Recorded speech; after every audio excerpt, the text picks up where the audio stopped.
Hello and welcome back to ET Studios powered by ET Auto. We are joining you from the Bharat Mobility Global Expo 2025. Right now I'm joined in by Jaideep Wadhwa, who is the MD at Sterling Gtake. So thank you so much for joining us today. Thank you for having me here. All right.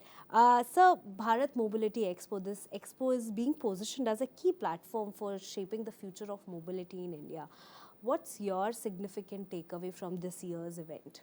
I think the biggest change that you see from earlier editions of what was then called the Auto Expo is the fact that we have a much greater emphasis on electrification. Yeah. You see a lot more of the electric powertrain components. A lot more of the companies are positioning themselves to play in electrification. So I think that change, that transition is very evident now, and you can see it accelerating. All right, the transition is of course evident, sir, but we are, right now we are actually positioning ourselves as a global hub for manufacturing, right? But where are we in terms of, if we talk about the ground reality, where are we currently and what more steps do we need to take to become the global hub for manufacturing in future? So the good news is that we have a great market, right? We have a very large market, especially when you look at something like two-wheelers and three-wheelers, where we have numbers which are unique in the global arena. However, we still have a long way to go. We started the journey, and I think we need to get more competent. We need to become more innovative, and once we do that, we can start looking at the global markets. I think both the opportunities, for the short term, a lot of us will be focusing on local opportunities because that's where we see the best return for our investments.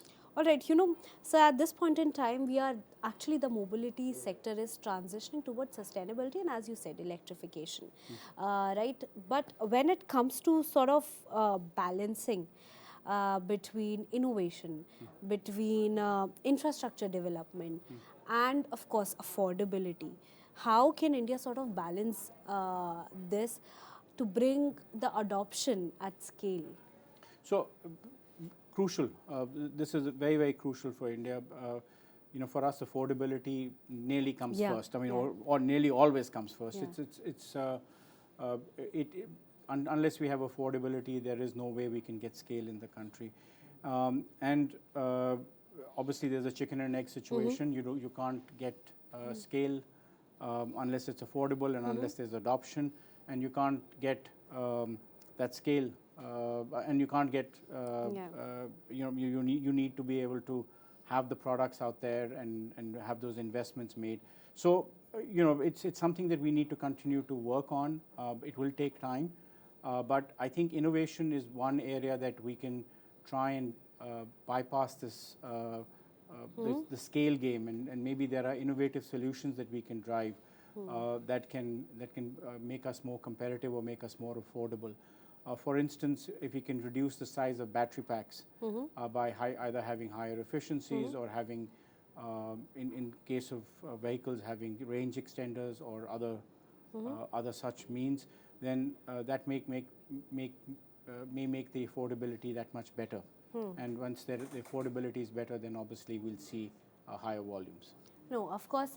A few days back, Nitin Gadkari said that they won't talk more about autonomous vehicles because there's a domestic manufacturing market that would probably get hurt because of a lot of, we need to take care of our domestic manufacturers also, basically, when we talk about international collaborations.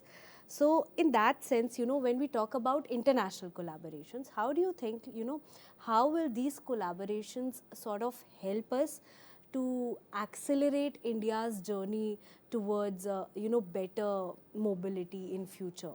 So I personally believe that international collaborations, whether they're joint ventures or technology licensing agreements, play a very crucial role for us. We have to get the technology and we have to pick up the pace. But what we also have to do is to develop our own technical competence to be able to absorb that technology and to be able to improve it further. Even if you look at China, for the longest time, China has imported technology. They've then built on that technology. Even one of the the shining lights of Chinese economy, which is their high-speed rail network is based on imported technology. Yeah. So, they took in the technology, they kind of customized it for the Chinese use case, and they've rolled it out in a very affordable manner. And I think there's a lesson to be learned there. We should not be hesitant to bring in technology. We should move with speed, but we have to make the investments. All of us in industry have to make the investments, build our own competencies, so that we can absorb that technology, customize it, and deploy it really aggressively. All right. What still needs to be done from our side? Lots. I mean, on electrification, lots and lots. So we got to build up a charging infrastructure. We have to build further on our electronics manufacturing capability.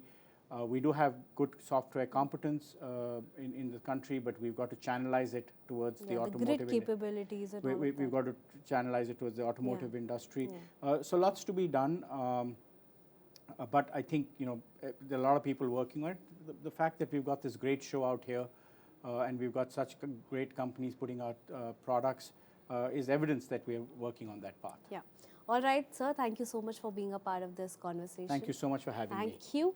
And to our viewers, stay tuned for many more such conversations only at ET Studios, powered by ET Auto. Thank you.